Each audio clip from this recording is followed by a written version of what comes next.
You might ask, why do we need a whole video about the iPodNano 7? It's just a boring player that basically only plays music, right?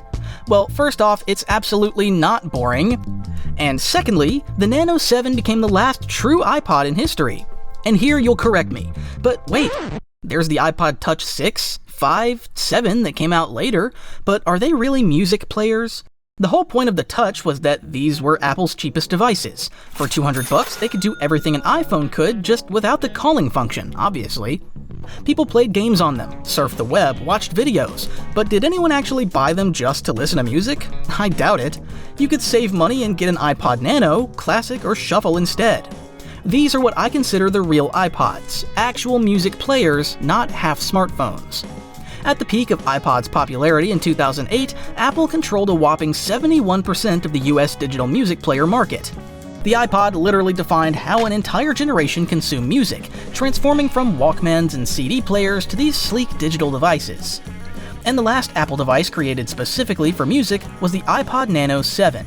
For now, the company declared it obsolete, so it's the perfect time to remember what it was all about, the last true iPod.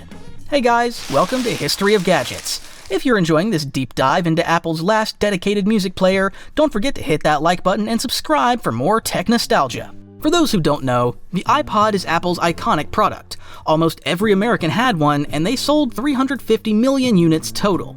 But eventually, music became just an app on your phone, so people simply stopped buying dedicated players. The last time Apple updated the iPod line was in 2012. They rolled out the iPod Touch 5. A budget version of the iPhone 5 in different colors, the Shuffle 4, which wasn't new but came in fresh colors, and the completely new iPodNano 7. And here's the thing, the public gave it an ice-cold reception. The thing is, the previous iPodNano 6 was legendary. People bought a strap, wore it on their wrist, and used it as a watch. Many didn't even listen to music on it. Speaking of the Nano 6 watch trend, this actually inspired numerous third-party companies in the US market. Companies like Lunatic raised over $940,000 on Kickstarter just for their Nano watch bands. This grassroots movement essentially forced Apple's hand in creating the Apple Watch. And 2 years after its release, Apple went and killed that form factor, releasing the next version, iPodNano 7, which you couldn't wear on your wrist no matter how hard you tried. It's clear why they did this. 2 years later, Apple was planning to introduce the Apple Watch, and these player watches would have been competing with their own product. That would have been ridiculous. Another question, who needed an iPodNano 7 in 2012, in the era of the iPhone 5? Releasing a separate device just for music? Apparently, with this device, Apple decided to fill the player niche one last time, then send them off to retirement. And you know what? This last iPod turned out unique. First off, the home button. And notice, the logo isn't square like usual, but rounded, matching the icons on the home screen. Apple decided to make the player as smartphone-like as possible. Home button, sleep button, home screen. When you pick it up, it basically feels like an iPhone for gnomes. But the first impression? Wow! Super thin, tiny, lightweight, weighs just 1.06 ounces, and you literally have to use it with your fingertips. 'Cause this thing sits in your hand just awkwardly. Another thing is that using such a tiny iPod isn't exactly comfortable. The Classic, even though it's bigger, sits solidly in your hand. It's just pleasant to hold that device. This thing is tiny, not because it's convenient, but because it can be. Plus, they gotta justify that Nano name somehow. So ergonomically, it's not the most comfortable iPod, but the technology that allowed them to make such a tiny device is impressive. The engineering behind the Nano 7 is actually mind-blowing when you consider it packed a 2.5-inch multi-touch display, 16 gigabytes of storage, Bluetooth 4.0, and a 30-hour battery life into a device that's just 5.4 millimeters thick, thinner than a pencil. That's some serious miniaturization that even today's tech struggles to match. Compared to the Nano 6, it became way faster. The iPod Watch was cool, I wore one, but it lagged. Here, the interface is super smooth and literally flies. And thanks to the bigger screen, 2.5 inches, it's just more convenient to use. They took the interface from the Nano 6, just made the icons round, added a couple features, but cut down the watch faces in the clock app. The 6th gen had tons, even Mickey Mouse ones. Here, they left just 6 boring ones. Well, it makes sense that in this form factor, the clock function isn't that useful anyway. Design elements are taken from iOS 6, our beloved skeuomorphism. And why do we love skeuomorphism? For the little details. The volume slider here looks metallic, and when you rotate the iPod, you see it shimmer. It looks real and gleams in the sunlight. Maybe that's thanks to the built-in gyroscope. The interface, no surprise, is convenient. Buttons are bigger, nothing's annoying. The only bummer is that the album art takes up little space, and there's this depressing gray gradient on top and bottom. They could have blurred it somehow, looks ugly as is. It easily handles music in both MP3 and Apple's own ALAC format. Sound quality is about the same as an iPhone 5 or 5S. Well, just look at the body and think, where could they fit a good DAC in here? But it doesn't matter anyway, since most people listened with the included earphones. And here's a nice surprise, the Nano 7 was the first iPod to come with the then new earpods. They came out the same year as the player, in 2012, and I remember they were heavily discussed. Compared to the old earbuds, this was a real breakthrough. There was actually bass and some clarity to the sound. The earpods were such an improvement that they became a $300 million per year business on their own, with people buying them separately just to upgrade their listening experience. At least because the old earphones sounded absolutely terrible. So Nano 7 owners were happy to get the new headphones included. But there was one letdown. The iPod came with a stripped-down version of the earpods. No remote control or microphone. Classic Cupertino penny pinching right there. But they didn't just update the earphones. The Nano 7 was the first iPod with a lightning connector. Before, there was the huge 30-pin, and here's this new, small, fresh connector you could just plug in either way. But sadly, despite the modern connector, the iPod doesn't support new accessories. Plug it into a modern dock or connect lightning earpods and you'll get an error that the iPod doesn't support this.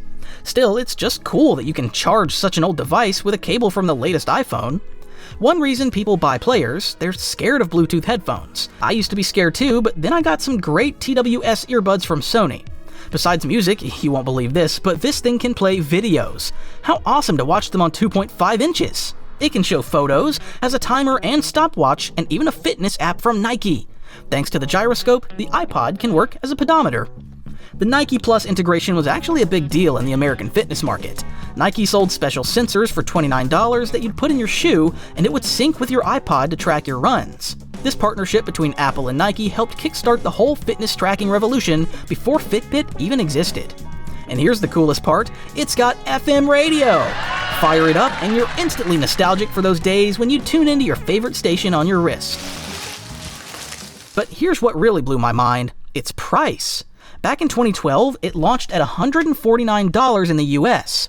Fast forward to 2021 and you'd still find used Nano 7s on eBay for around $60 to $80. Meanwhile, the Nano 6 with its iconic watch strap was going for just $25 to $40. But that legendary iPod watch version, mint condition units with the original band were selling for $300 to $500, sometimes even more. And it's really about two things. First, they're super fragile and slim. Most of the used ones you'll find have chipped edges, cracked glass, or a screen with vertical lines, a typical Nano 7 problem. To get one in good condition, it had to either be never used at all, or always kept in a case with a film on the screen, like mine. No wonder pristine Nano 7s go for $100 to $150 on eBay these days. I got mine for $60. But why do people even buy them in 2025? Well, here's the thing. The Nano 7 was the first non-touch iPod with Bluetooth. That means you can listen over a cable or pair it with AirPods, Sony's, or any other BT headphones. And judging by how resellers hype it, sometimes even throwing in cheap Chinese BT adapters that were never in the box, there's clearly demand for a Bluetooth player. The downside? Over Bluetooth, the sound is weirdly quiet, like it cuts a third of the volume. No idea why. Plug in a cable and it's fine, so yeah, it's a Bluetooth issue. Speaking of syncing, I was surprised how smoothly it worked when I plugged it into my Mac on Big Sur. But here's the pain point, you can't copy tracks from Apple Music on iPad. You gotta get them elsewhere. Yeah, torrents. And the kicker, I loaded everything up, synced it, and boom! No album art. On my Mac it's all there, but the iPod doesn't see it. Had to hunt down covers online and attach them in iTunes album by album. So yeah, be ready to wrestle with music and covers. Before we get into who actually needs this thing, today, let's talk colors. Apple released tons of shades, but most look weird. The yellow, straight up pea-colored in photos. Green's okay, but Turquoise feels tacky, lavender's too soft, and that pink one, it's basically red. Honestly, most of these colors just don't hit right. After debating with a buddy, we concluded today only 2 Nano 7 colors are worth buying, besides classic black and white. First, the red version, insanely stylish. Second, the gold. Not gaudy, more like champagne. Just looking at it is a joy. And beyond looks, there's a huge practical perk. In 2015, yes really, Apple quietly refreshed the Nano 7's colors, ditching the old weird ones for gold, blue, and space black/white. So if you buy one of these, there's a better chance the battery's still alive. But good luck finding gold or blue, they're rare. Meanwhile, lavender floods the market. Sellers will throw in a free lanyard just to move it. Gold took me a week to track down mine for $60. So who actually needs this in 2021? 1. Folks who hate Bluetooth earbuds. You can just load it up and listen wired.